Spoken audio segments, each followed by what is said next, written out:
JNN Institute of Engineering. Join CSE, AI and ML, Cyber Security, MBA and more. TNA counseling code 1126 near Red Hills, Chennai. உண்மை பேசும் மக்கள் ஊடகம் SS news digital 24/7 connected. ப்ரூஸ்லிக்கும் விலங்குக்கும் சம்மந்தம் இல்லை, விலங்குக்கும் மாமனுக்கும் சம்மந்தம் இல்லை. கண்டிப்பாக மாமனுக்கும் நான் அடுத்து பண்ணுற படத்துக்கு சம்மந்தம் இருக்காது.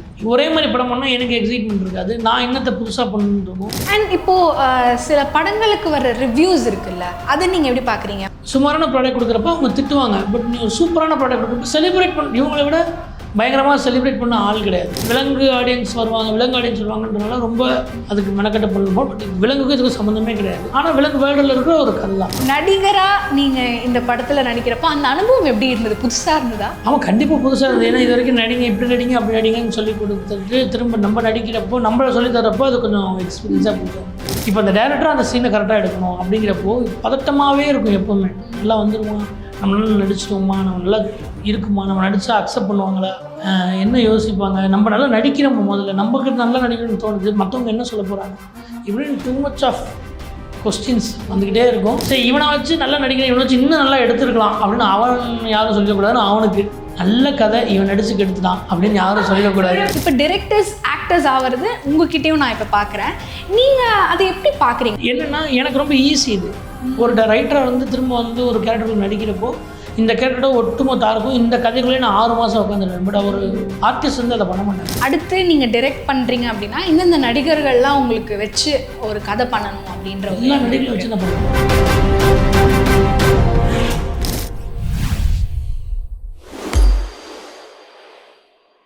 ஒரு ஆக்டராக இப்போ நாங்கள் பார்க்குறதுக்கு எங்களுக்கு டிஃப்ரெண்ட்டாக இருக்குது.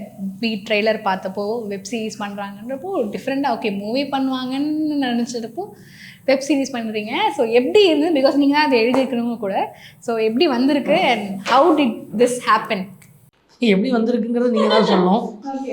பார்த்துட்டு பட் டைரக்டர் நல்லா எடுத்திருக்காருங்கிற நம்பிக்கை மட்டும் இருக்குது. ஸோ டைரக்டர் விக்னேஷ் நடராஜன் வந்து என்னோடய ஃப்ரெண்டு, க்ளோஸ் ஃப்ரெண்டு. நாங்கள் 2 பேரும் பாண்டா செட்டை ஒர்க் பண்ணோம், ஒன்றா ஒர்க் பண்ணோம். ஸோ அங்கேருந்து எங்களுடைய ஃப்ரெண்ட்ஷிப் இருக்குது. விலங்கில் அவன் கோ டைரக்டராக ஒர்க் பண்ண, அப்படி மாமனில் ஒர்க் பண்ண, அப்படியே. ஸோ அவர் தான் நிறைய எழுதுனது. பட் இந்த ஐடியா எங்கேருந்து கிடச்சிதுன்னா, விலங்கு நாங்கள் போய் R&D பண்ணுறப்போ, நிறைய போலீஸ்காரங்கள்ட்ட பேசுகிறப்போ அப்போ சில விஷயங்கள்லாம் கிடச்சிது. அதை இந்த கதைக்குள்ளே கொண்டு வர முடியாது, தனி கதையை அதை பண்ணாங்கிறப்போ அப்போ அந்த கதையை நீ டைரக்ட் பண்ணுன்னு சொல்லி தான் அவர் எழுதுனது. ஸோ அதனால தான் 2 பேரும் சேர்ந்து எழுதுனது. பட் மேக்ஸிமம் அவர் தான் எழுதியிருக்காரு. நம்ம வந்து நல்லா இருக்கா நல்லான்னு கேட்போம்ல, சீனியர்ன்றா நல்லா இருக்கும், இந்த மாதிரி தான்.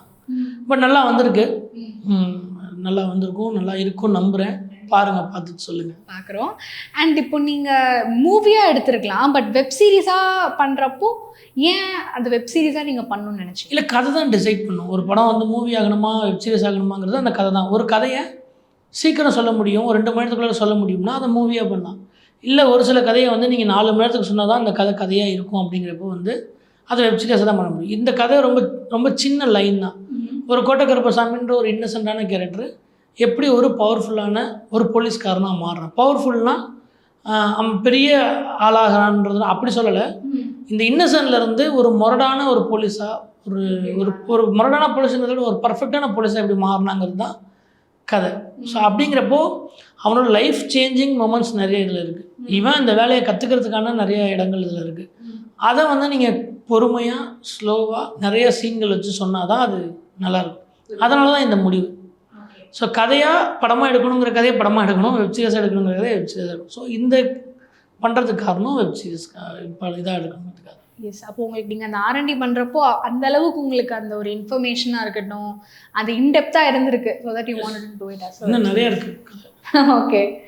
அண்ட் இப்போது நடிகராக நீங்கள் இந்த படத்தில் நடிக்கிறப்போ அந்த அனுபவம் எப்படி இருந்தது? புதுசாக இருந்ததா?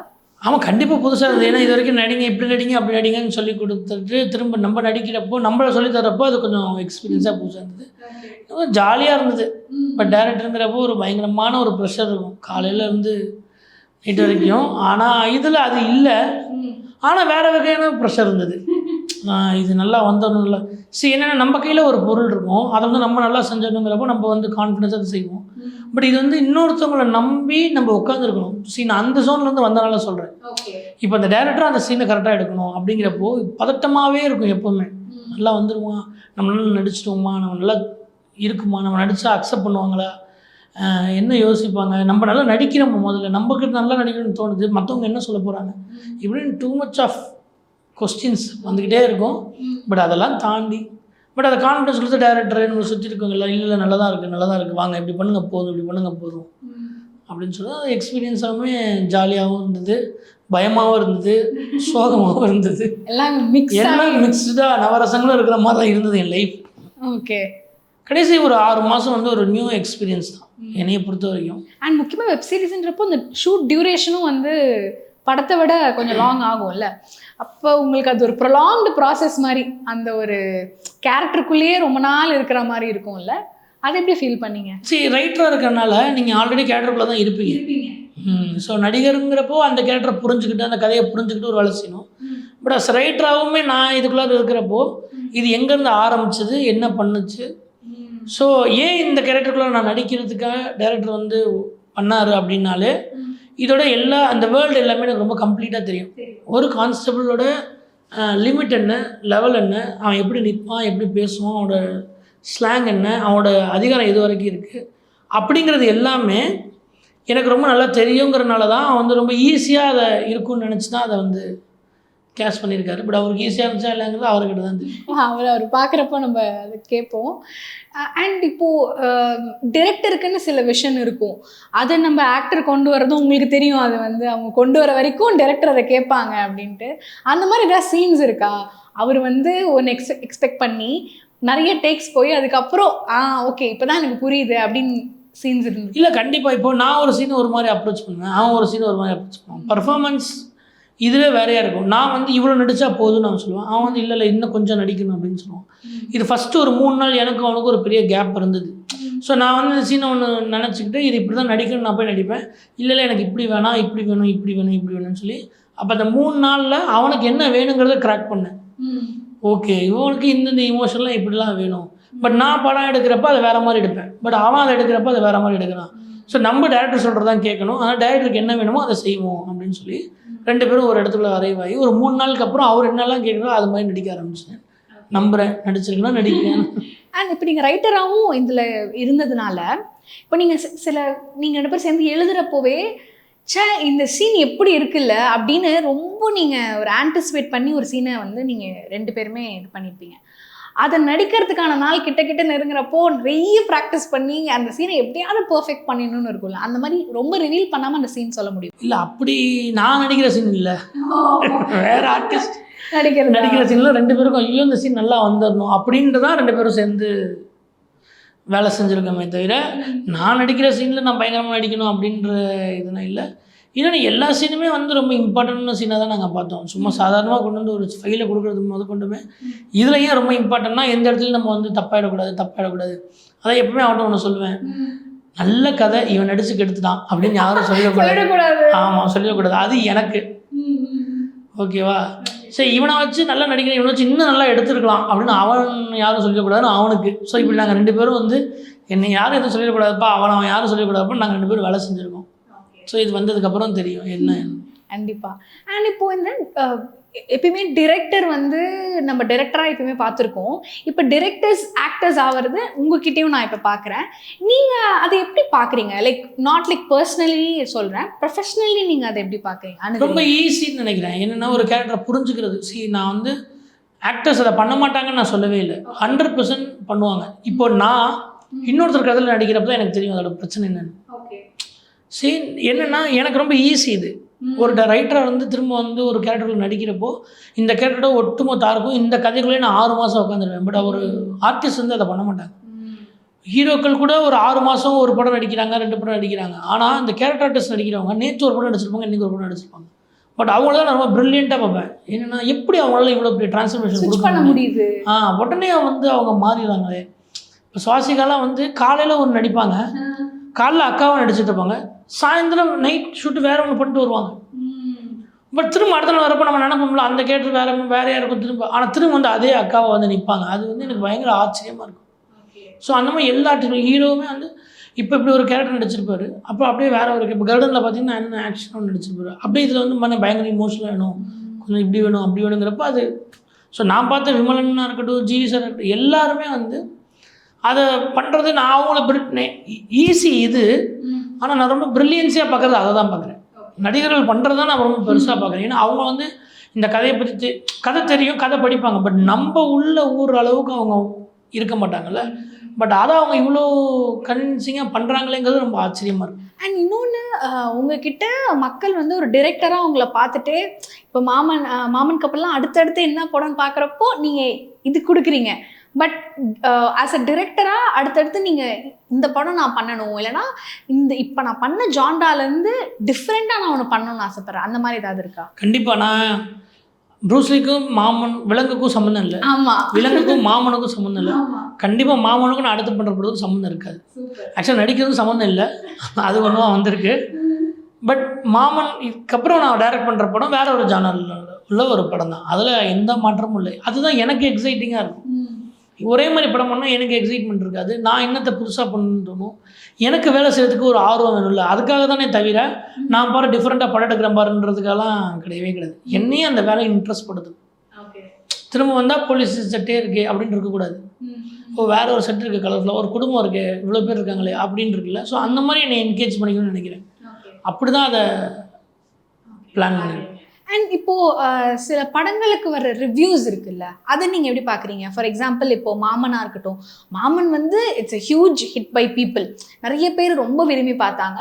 பட் சில பேர் வந்து அவங்களுக்கு பிடிக்காத விஷயங்கள், அவங்களோட நெகட்டிவ் ரிவ்யூஸ் கொடுப்பாங்க. அதை நீங்கள் எப்படி கன்ஸ்ட்ரக்டிவாக பார்ப்பீங்களா, இல்லை இது எதுக்கு அப்படின்னு பார்ப்பீங்களா சில ரிவ்யூஸை? இல்லை அப்படி கிடையாது. அதுதானே பப்ளிக்காக நீங்கள் உள்ளே வந்துட்டீங்க. விலங்கை பார்த்து ப்ரூஸ்லியை பார்த்து திட்டினாங்க, வருத்தமாக இருந்துச்சு. அதே ஆட்கள் தான் விலங்கை பார்த்து கொண்டாடினாங்க. அவங்களுக்கு எந்த பாரபட்சமும் இல்லை. பிரசாந்த் மேலேயே எந்த விதமான தனிப்பட்ட இது கிடையாது. நம்ம கொடுத்துருக்க ப்ராடக்ட் வச்சு தான். ஸோ நீ ஒரு சுமாரான ப்ராடக்ட் கொடுக்குறப்ப அவங்க திட்டுவாங்க. பட் நீ ஒரு சூப்பரான ப்ராடக்ட் கொடுக்குறப்ப செலிப்ரேட் பண்ண, இவங்களை விட பயங்கரமாக செலிப்ரேட் பண்ண ஆள் கிடையாது. அப்போ மாமனுக்கு அவங்க ஒரு ரிவ்யூ கொடுக்குறப்ப ஆமாம் கரெக்டு தானே, அவங்க தானே விலங்குக்கு பயங்கரமாக பாராட்டினாங்க. அப்போ இதை நீங்கள் பாராட்டுங்கன்னு நான் சொல்ல முடியாது. அவங்களோட ரிவ்யூவை அவங்க சொல்கிறாங்க. அதில் வந்து நம்ம அடுத்து என்ன பண்ண போகிறோங்கிறத நம்ம தான் எடுத்துக்கணுமே தவிர, அது இன்ஃபேக்ட் விலங்கை வந்து ரிவ்யூவாக பயங்கரமாக செலிப்ரேட் பண்ணாங்க. ஆனால் பொதுமக்களுக்காக பெருசாக போய் அந்த சீரியஸ் வந்து சேரலை. பார்த்தவங்க பயங்கரமாக சொல்லுவாங்க. ஆனால் மாமன் வந்து ரிவ்யூவாக பேடாக இருக்குது, சுமாராக இருக்குதுன்னு சொல்கிறாங்க. ஆனால் மக்களாக பப்ளிக்காக போய் நான் மாமன் ஆடுறீங்க அப்படின்னு தான் நிறைய பேர் கேட்பாங்க. ஸோ அதுதான் டிஃப்ரென்ஸ். ஸோ அதனால் வந்து இதுதான் அதுதான் இல்லை. நான் ரிவ்யூவை பயங்கரமாக என்கரேஜ் தான் பண்ணுவேன். ஏன்னா ஒன்று சொல்லுவேன், என்னென்னா ஒருத்தர் தோற்று போயிட்டான் அப்படின்னா கிண்டல் பண்ணக்கூடாது. அதை கரெக்டாக பண்ணுறான், அவன் தப்பெல்லாம் சுட்டி காட்டுறதுல தப்பு கிடையாது. நம்மளுடைய வந்து இயல்பே நம்மளுடைய மாண்பே என்ன அப்படின்னா கிண்டல் பண்ணுறது கிடையாது. நம்மளுடைய நம்ம இயல்புலேயே அது கிடையாது. தமிழர்களோட இயல்புலேயே அது கிடையாது. யாரையுமே போய் நக்கல் அடிக்கிறது, நையாண்டி அடிக்கிறது, கிண்டல் பண்ணுறது. ஸோ அது மட்டும் எனக்கு வந்து அதில் உடன்பாடு இல்லை. ஆனால் நீ இதெல்லாம் தப்பு பண்ணியிருக்க, இதெல்லாம் நீ அடுத்த தடவை சரியாக பண்ணணும், சரியாக பண்ணால் தான் அது நல்லாயிருக்கும் அப்படின்னு சுட்டி காட்டுறதுல எந்த தப்பும் கிடையாது. அண்ட் ஆடியோ லான்ச்லேயுமே வந்து பாண்டியராஜ் அவர்கள் சொன்னாங்க, நெக்ஸ்ட் எலெக்ஷனில் ஏன் அப்படி சொன்னாங்க, எம்எல்ஏ நிற்பீங்க, பொலிட்டிக்கல் இன்ட்ரெஸ்ட். நோ அவர் வந்து நான் ஒரு இப்படி ஒரு முடிவு எடுக்கிறேன்ல, என்னுடைய இப்போ நான் வந்து இப்போ வந்து என்ன சொல்லுவாங்கன்னா, இப்போ ஃப்ளாப் கொடுத்துட்டு என்ன சொன்னாங்கன்னா, வந்து ஒர்க் பண்ணு, சர்வைவலுக்கு ஹெல்ப்பாக இருக்கும், நீ வந்து டேரக்டராக தான் இருப்பேன்னு நீ அடம் முடிக்காத, உன்னால் முடியலன்னா மாற்ற படம் எடுக்கிறியா வா நான் காசு தரேன், இல்லை வந்து ஒர்க் பண்ணுறியா வந்து ஒர்க் பண்ணு, ஏன் கஷ்டப்படுற அப்படின்னு கேட்பாங்க. இல்லை சார் நான் டைரக்ஷன் மட்டும் தான் பண்ணுவேன், நான் பண்ணால் டேரக்டராக மட்டும் தான் பண்ணுவேன், நான் வந்து வேறு திரும்ப கோபேக் அந்த இதே இல்லை. ஸோ நான் வந்து அந்த முடிவு அவர் வந்து ஆச்சரியமாக இருந்துச்சு. இப்போது ப்ரூஸ்லிக்கும் விலங்குக்கும் சம்மந்தமே இல்லை. அப்போ என்ன பண்ணாங்க, நீ ஹியூமராக பேசுவடா, நீ ஒரு காமெடி படம் பண்ணுன்னு திரும்ப சொல்கிறாங்க. இல்லை சார் நான் ஒரு சீரியஸான ஒரு படம் பண்ண போகிறேன் அப்படின்னு ஒரு கதையில் திருப்பி போய் அதில் ஒரு ஹியூமர் இருக்குது. நீ சீரியஸான படமாக போயிட்டுருக்கு, திடீர்னு போய் நடுவில் சிரிப்பு காட்டுறீங்க, அது ஒரு மாதிரி இல்லையா, அது தூக்குங்க இப்படின்னா நிறைய கமெண்ட் வந்துச்சு. சாரை சொல்ல பொதுவாக இல்லை நான் இப்படி தான் அதை பண்ணணும்னு நினைக்கிறேன். அது முடிச்சோன்னா இப்போ எல்லாம் என்ன சொன்னாங்க, விலங்கு செம்மையாக ஹிட்டு, விலங்கு 2 பண்ணு, இல்லை விலங்கு மாதிரி ஒரு படம் பண்ணுங்க, எல்லாருமே செலக்ட் பண்ணுவாங்க. இல்லை நான் ஒரு குடும்ப கதை பண்ண போகிறேன் அப்புறம் யாரா அவன் பைத்தியம் அப்படின்ற மாதிரி இருக்குல்ல. இப்போ மாமன் ஹிட்டானா இப்போ என்ன பண்ணுவோம், அடுத்து பெரிய ஹீரோக்கு படம் பண்ணணும், நான் அட்வான்ஸ் வாங்கியிருக்கேன், பெரிய ஹீரோக்கு படம் பண்ணணும் அப்படின்னு நினச்சிப்போ, இல்லை நான் நடிக்க போகிறேன் அப்படின்ற முடிவு இருக்குல்ல. அதெல்லாம் வந்து இவன் என்ன வேணாலும் செய்வான், அந்த என்ன வேணா பண்ணுறாரு. எனக்கு எது இன்ட்ரெஸ்ட் இருக்கோ அதை நான் செய்கிறேங்கிறதுனால அவன் வந்து இப்போ இதுக்கு எடுத்து என்ன பண்ணுவோம், இப்போ ஹீரோ அவன் நடிக்கிறான், இப்போ இதுக்கு எடுத்து என்ன பண்ணுவோம், இப்போ எல்லாம் அரசியலுக்கு போகிறாங்கன்றனால அவரோட இவன் எம்எல்ஏவான் அப்படி சொன்னதானே தவிர இது எய்மு இது அதெல்லாம் ஒன்றுமே கிடையாது. அவராக சும்மா கலாய்க்கிறதுக்கு ஒன்று சொல்லியிருக்காரு. ஓகே, ஆனால் தெரியல சார், நீங்கள் தான் எல்லாமே பண்ணுறீங்களே ஒவ்வொன்று ஒரு இடத்துல. பட் யா, வேற என்ன நீங்கள் இப்போ இதெல்லாம் எக்ஸ்ப்ளோர் பண்ணுறீங்க சினிமாவில்? வேற எதெல்லாம் உங்களுக்கு சினிமாவில் இதையும் நம்ம எக்ஸ்ப்ளோர் பண்ணலாம்? எல்லாமே எனக்கு பிடிக்குமா, ஆனால் எனக்கு கற்றுக்கணும்னு நினைக்கிறேன். எந்த வேலையுமே தெரியும். இப்போ எடிட்டில் வந்து எனக்கு வந்து ஸ்பீடாக எடிட் பண்ண முடியலையே. எனக்கு ஆக்சுவலாக யாருமே இந்த உலகத்தில் யாருமே அவ்வளோ ஸ்பீடாக எடிட் பண்ண மாட்டாங்க. அதை சூப்பராக எனக்கு பண்ணி கொடுத்துட்ருக்காங்க. எடிட் கற்றுக்கணும்னு ஆசை இருக்குது, மியூசிக் கற்றுக்கணும்னு ஆசை இருக்குது, எல்லாமே ஆசை இருக்குது. ஆனால் அதுக்கான முயற்சி இல்லை. அதெல்லாம் பண்ணணும், கொஞ்சம் கொஞ்சமாக கற்றுக்கிட்டு ஏதாவது ஒரு வேலை செய்யணும், அதுதான். அண்ட் மியூசிக் பற்றி சொல்லுங்கள், ஏன்னா வந்து ஒரு சீரீஸை ஃபுல்லாக கிரிப் பண்ணி ஹோல்ட் பண்ண போது மியூசிக்கை பற்றி. சாம்சியஸ் மியூசிக் பண்ணுறாரு அண்ணன், வந்து ரொம்ப சப்போர்ட்டிவான. இதில் ஒரு சின்ன, இது ஒரு ஆக்சுவலாக ஒரு சின்ன பட்ஜெட்டுக்கான ஸ்பேஸ்க்கான ஒரு கதை தான். ஸோ கதையை தான் டிசைட் பண்ணும், பட்ஜெட்டை. இந்த ஸ்பேஸ்க்குள்ளார அவர் வந்து வேலை செஞ்சு கொடுக்குறது வந்து எங்களுக்கு ஒரு பெரிய விஷயம். அவர் வந்து மணி ஓரியன்டாக இல்லாமல், இல்லை நான் பண்ணித்தரேன், நான் நல்லா இருக்குது, கண்டென்ட் நல்லா இருக்குது, நான் பண்ணித்தரேன், நம்ம சேர்ந்து ஒர்க் பண்ணுவோம், உங்களோட ஒர்க் எனக்கு பிடிக்கும், நம்ம சேர்ந்து. நான் சொன்னேன், உங்கள் ஒர்க்கு எனக்கு பயங்கரமாக பிடிக்கும்.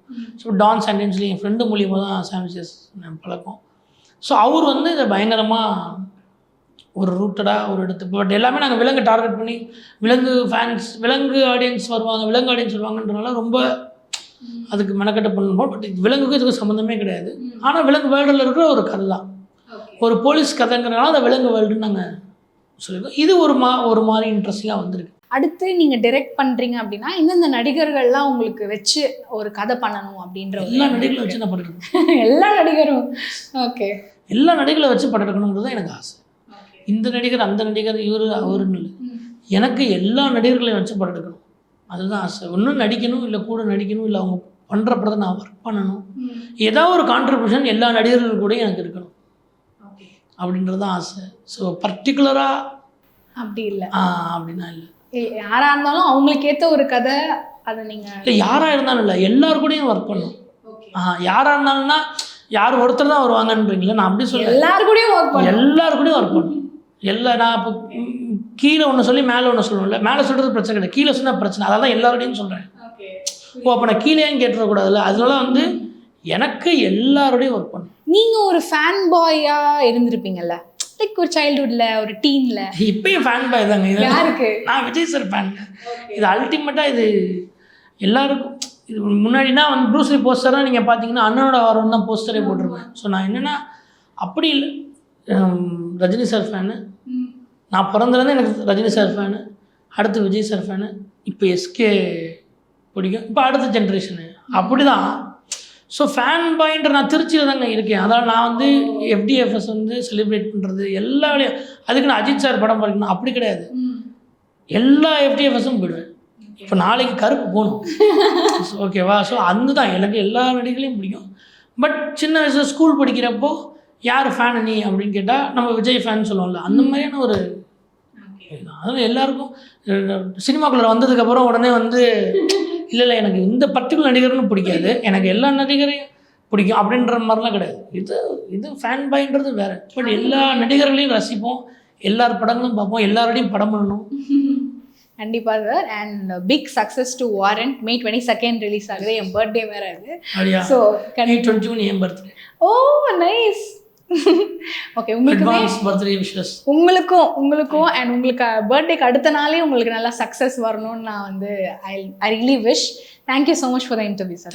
Thank you. JNN Institute of Engineering. Join CSE, AI and ML, Cyber Security, MBA and more. TNA counseling code 1126 near Red Hills, Chennai.